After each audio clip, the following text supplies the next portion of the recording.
Breaking news, এবার বরবাদ সিনেমার নতুন চমক নিয়ে আসেন পরিচালক মেহেদী হাসান হৃদয়। সম্প্রতি মুক্তি পেতে যাচ্ছে শাকিব খান অভিনীত বরবাদ সিনেমা। সেই সিনেমাটি নিয়ে একটু বেশি এক্সাইটেড সকল শাকিব ভক্তরা।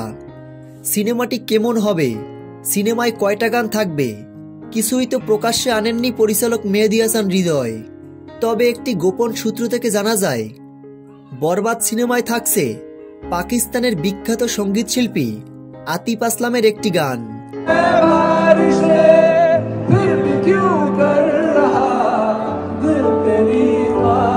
এই খবরটি প্রকাশের সাথে সাথে ছড়িয়ে পড়ে পুরো নেট দুনিয়ায়।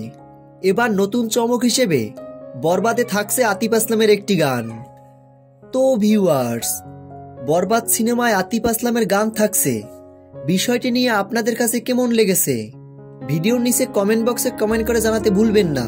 ভিডিওটি ভালো লাগলে একটা লাইক করে দিন।